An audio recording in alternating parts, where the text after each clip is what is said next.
ഇന്ന് നമ്മളൊരു ഇഞ്ചിക്കറി ഉണ്ടാക്കാൻ പോവുകയാണ്. ഇഞ്ചി തീയലല്ല, ഇഞ്ചി കറി വെക്കുകയാണ്. നമ്മുടെ ഇഞ്ചിയൊക്കെ സ്വന്തമായിട്ട് തന്നെ ഉള്ള ഇഞ്ചിയാണ് പറിച്ചെടുത്തേക്കുന്നത്. അത്യാവശ്യം നമുക്ക് വേണമെങ്കിൽ വീട്ടാവശ്യത്തിനൊക്കെ അരി മേടിക്കുന്ന ചാക്കിനകത്തോ സഞ്ചിക്കകത്തോ ഗ്രോ ബാഗിനകത്തോ ഒക്കെ നമുക്ക് നട്ടുപിടിപ്പിക്കാവുന്ന ഇഞ്ചി. ഞാനിപ്പോൾ സ്വന്തമായിട്ടുള്ള ഇഞ്ചി പറിച്ചുകൊണ്ട് വന്നു. ഇനി അതൊന്ന് ഒരുക്കി പെറുക്കിയെടുക്കാം. ലീല ടിപ്സിൻ്റെ പുതിയൊരു വീഡിയോയിലേക്ക് എല്ലാവർക്കും സ്വാഗതം. ഇനി നമുക്ക് കറി വെക്കാനുള്ള ഇഞ്ചിയൊക്കെ ഒന്ന് ഒരുക്കിയെടുക്കാം.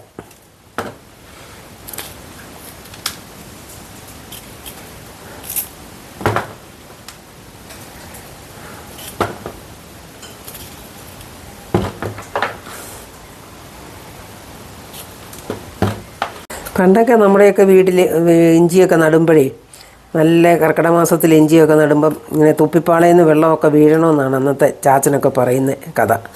വെള്ളമൊക്കെ വീണ് ഇഞ്ചിക്കണ്ടം വെട്ടി ഇഞ്ചിയൊക്കെ നട്ട് വരുമ്പം അതിൻ്റെ ഒരു ഇഞ്ചിക്കണ്ടത്തിൻ്റെ രണ്ട് വശത്ത് കാന്താരിച്ചീനിയും കൊമ്പഞ്ചീനിയൊക്കെ പോകും. രണ്ട് വശത്ത് കൊണ്ടുപോയി പയർ കുഴിച്ചിടും. അങ്ങനെ ഇട്ടെല്ലാം കിളുത്ത ഇഞ്ചിയൊക്കെ ഇടയ്ക്ക് നല്ലപോലെ ചാണകപ്പൊടിയൊക്കെ ഇട്ട് വളമൊക്കെ ഇട്ട് നട്ട് പറിക്കാൻ ചെല്ലുമ്പോൾ ഇഞ്ചിയൊക്കെ ഇഷ്ടം പോലെ ഇഞ്ചി ചുമന്ന് ഞങ്ങൾ മടുത്തിട്ടുണ്ട്. പറിച്ച് ചുമന്നു. പിന്നെ അത് വീട്ടിൽ കൊണ്ടുവന്നിട്ട് കൂട്ടിയിട്ട് ആൾക്കാരെ ഇരുത്തി ചിരണ്ടി ഉണങ്ങി ആവശ്യത്തിനുള്ള കുറേ വിത്തെടുത്ത് ആദ്യം തന്നെ തിരിഞ്ഞ് വെക്കും. പിന്നെയാണ് ഇത് ചിരണ്ടിക്കുന്നത്. ചിരണ്ടി പറമ്പിലും പിന്നെ ഓരോ പരമ്പയിലോ ചുമ്മാ തറയിലാണേലും ഇട്ട് ഉണങ്ങി അത് കോരിത്തോട്ടിൽ അന്ന് ഇഞ്ചിയൊക്കെ നടുന്ന കാലത്ത് എങ്ങനെയാണെന്ന് വെച്ചാൽ കോരിത്തോട്ടിൽ നിന്ന് ഇഞ്ചി പറിച്ച് തലച്ചുമുട്ട മുണ്ടക്കയത്ത് കൊണ്ടുപോയാണ് ഇഞ്ചിയൊക്കെ വിറ്റിട്ട് വീട്ടാവശ്യത്തിനുള്ള സാധനങ്ങളെല്ലാം തിരിച്ച് അങ്ങോട്ട് ചുമന്നുകൊണ്ട് പോകുന്നത്.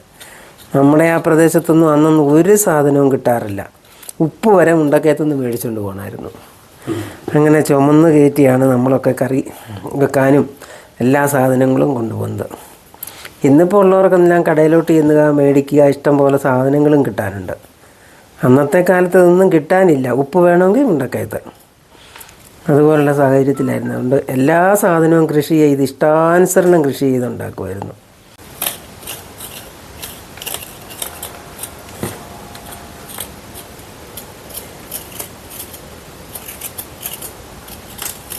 അപ്പോൾ നമ്മുടെ ഇഞ്ചി ചിരണ്ടി എടുത്തിട്ടുണ്ട്. ഇനി ഇതൊന്ന് കഴുകി എടുത്തുകൊണ്ട് വരാം. ഇഞ്ചി പറിച്ചപ്പോൾ നല്ലപോലെ കഴുകി വെച്ചതുകൊണ്ട് ഇഞ്ചിയിലധികം മണ്ണൊന്നുമില്ല.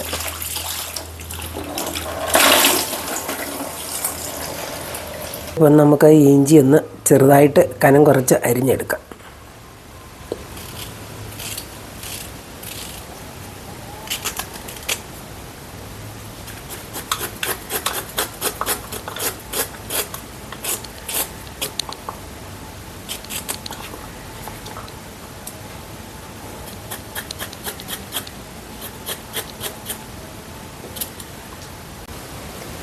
ഇഞ്ചി എന്തിനാ അച്ചമ്മച്ചി? ചിക്കൻ കറി ഉണ്ടാക്കാനാണോ? ചിക്കൻ കറി ഉണ്ടാക്കാനല്ലേ, നിനക്കിന്ന് ഇച്ചിരി ഇഞ്ചിക്കറി ഉണ്ടാക്കി തരാമെന്ന് ഓർത്തോണ്ടാ ഇത്ര ഇഞ്ചി അരിഞ്ഞ് വെച്ചിരിക്കുന്നത്.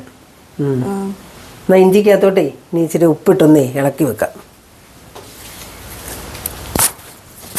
ഈ ഉപ്പിട്ട് വെക്കുന്ന എന്തിനാന്ന് ചോദിച്ചാൽ ഇഞ്ചിയുടെ കുറച്ച് നീരിറങ്ങിപ്പോകും ഉപ്പിട്ടൊന്ന് തിരുമ്മി വെക്കുവാണെങ്കിൽ. അപ്പം വറക്കാനും വറുത്തുണങ്ങി വരാനും ഒക്കെ എളുപ്പമുണ്ട്. ഇതിൻ്റെ ഇച്ചിരി നൂറിറങ്ങിപ്പോയാൽ ഇഞ്ചിയുടെ ആ കണ്ടമാനമുള്ള കടിപ്പ് ഒന്ന് മാറും. ഇഞ്ചി പെട്ടെന്ന് പിഴിഞ്ഞ് വെള്ളമെടുക്കുകയും ചെയ്യാം.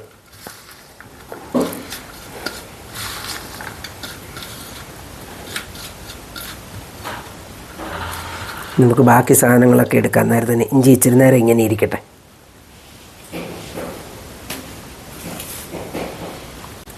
നമുക്ക് ഇഞ്ചിക്കകത്തിടാനുള്ള ആവശ്യത്തിനുള്ള തേങ്ങ കുത്തിയെടുക്കാം.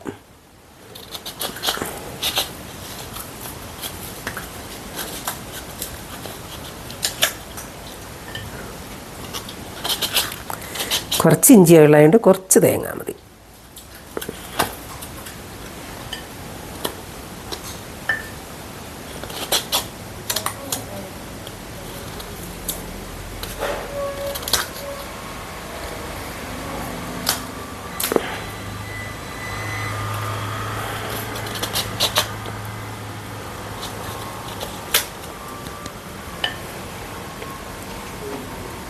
തേങ്ങ ഇനി ചെറുതായിട്ടൊന്ന് അരിഞ്ഞെടുക്കാം.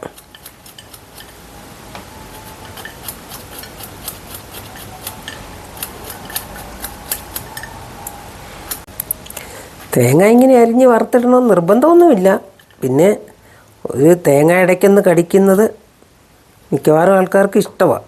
അതുകൊണ്ട് ഒന്ന് വറുത്തിടുന്നതേ ഉള്ളൂ.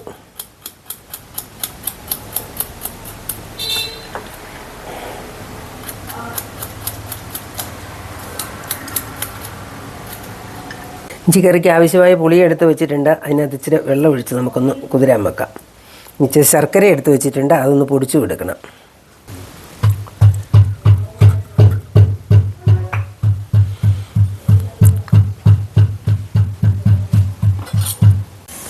എണ്ണയൊക്കെ ചൂടായിട്ടുണ്ട്. ഇനി നമുക്ക് അരിഞ്ഞു വെച്ചിരിക്കുന്ന ഇഞ്ചി ഉപ്പിട്ട് വെച്ചതാണ്. അത് നമുക്കൊന്ന് പിഴിഞ്ഞ് എണ്ണയിലോട്ടിട്ട് കൊടുക്കാം.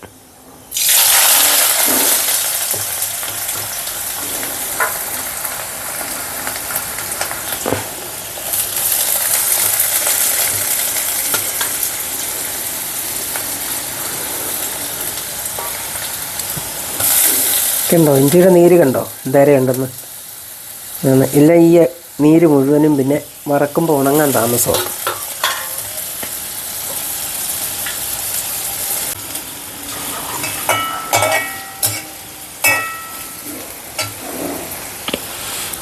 ഈ പിഴിഞ്ഞെടുത്ത നീര് ഇനിയിപ്പോൾ ഈ ശകലം കുടിച്ചാലും കുഴപ്പമൊന്നുമില്ല. എന്നുവെച്ചാൽ വയറിനൊക്കെ നല്ല ദഹനം കിട്ടാനും ഒക്കെ ഇഞ്ചി നീര് നല്ലതാണ്. ഇതിൻ്റെ നൂറടിഞ്ഞിട്ട് ഇതിൻ്റെ തെളി വേണം ഊറ്റി കുടിക്കാൻ. ഒരുപാട് കുടിക്കരുത്, കുറച്ചൊക്കെ കുടിക്കാവുള്ളൂ. കുറേ നേരം ഇളക്കണം ഇത് മൂത്ത് വരണമെങ്കിൽ. നമ്മുടെ ഇഞ്ചി ഒരു പകുതി മൂപ്പായിട്ടുണ്ട്. ഇത് കുറച്ച് നേരം കൂടെ വറുത്താലേ ഇത് നല്ലപോലെ ഉണങ്ങി കിട്ടുകയുള്ളൂ. എന്നാലേ ഇത് പൊടിച്ചെടുക്കാൻ എളുപ്പമുള്ളൂ.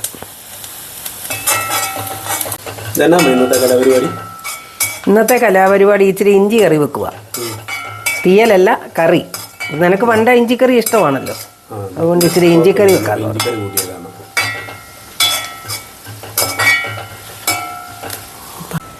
ഇപ്പം നല്ലപോലെ മൂത്തിട്ടുണ്ട്. ഇനി നമുക്കിതൊന്ന് കോരി എടുക്കാം.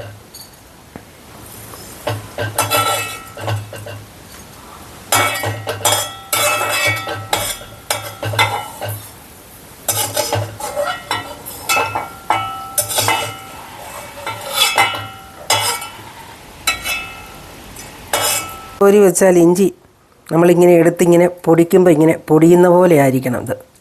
എന്നാലേ അതിൻ്റെ മൂപ്പ് കറക്റ്റേ ആവുള്ളൂ. ഇഞ്ചി വറുത്ത് കോരി എണ്ണയ്ക്കകത്തോട്ട് തന്നെ ഇനി തേങ്ങാക്കൊത്തും കൂടെ വറുത്ത് കോരിയെടുക്കാം.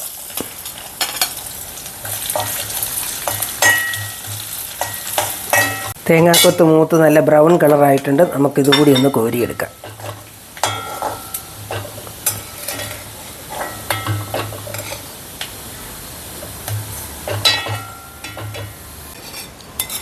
ഇഞ്ചി വറുത്തത് നമുക്ക് മിക്സിയിലിട്ടൊന്ന് പൊടിച്ചെടുക്കാം.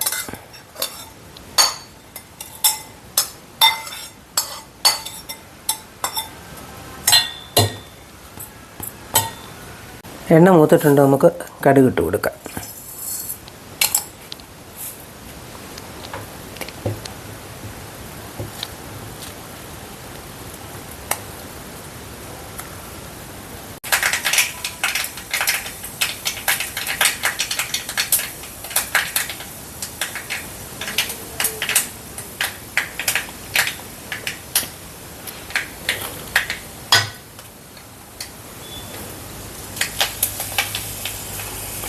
ഉള്ളിയും കൂടി ഇട്ട് കൊടുക്കാം.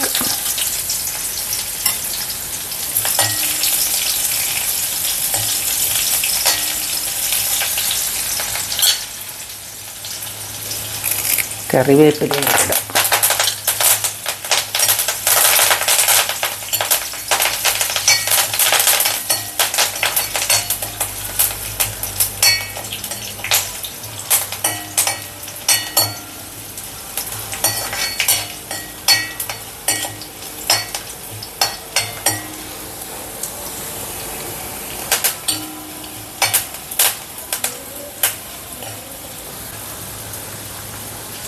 ഒരു സ്പൂൺ മുളക് പൊടിയും കൂടി ഇട്ട് കൊടുക്കാം.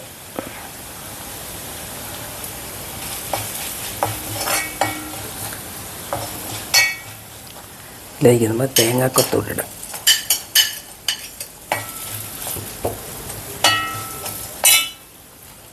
ഇഞ്ചി പൊടിച്ചതും കൂടി ഇട്ട് കൊടുക്കാം.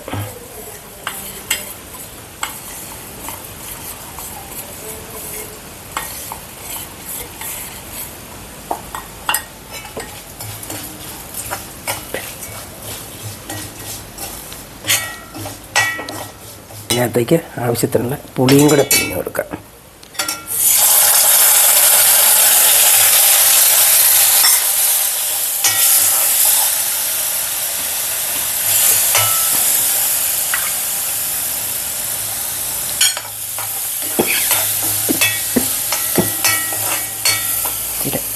പച്ചവെള്ളം ഒഴിക്കാതെ ശകലം ചൂടുവെള്ളം ഒഴിച്ച് കൊടുക്കുന്നതാണ് നല്ലത്. അതുകൊണ്ട് ചൂടുവെള്ളം ഒഴിച്ച് കൊടുക്കാം.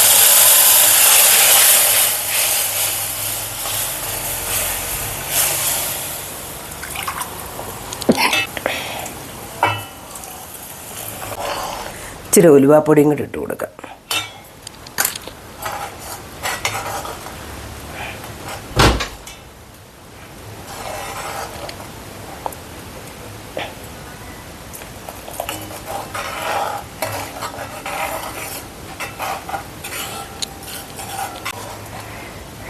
ഇതൊന്ന് തിളയ്ക്കണം നല്ലപോലെ.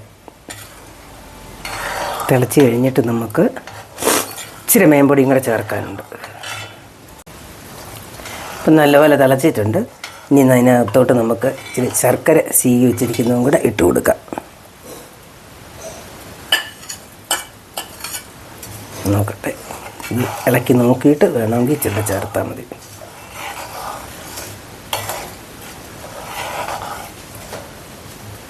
നോക്കിയാ വെച്ചേ മതിയൊന്ന് കൈ.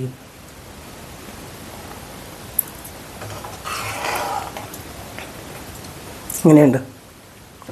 ചൂട് ചേർക്കാം അല്ലേ?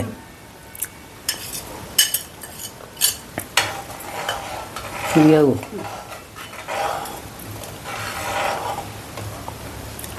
അപ്പം നമ്മുടെ ഇഞ്ചിക്കറി റെഡി ആയിട്ടുണ്ട്. ഇത് നമുക്ക് ഒരു പാത്രത്തിലേക്കൊന്ന് പകർത്തി വെക്കാം.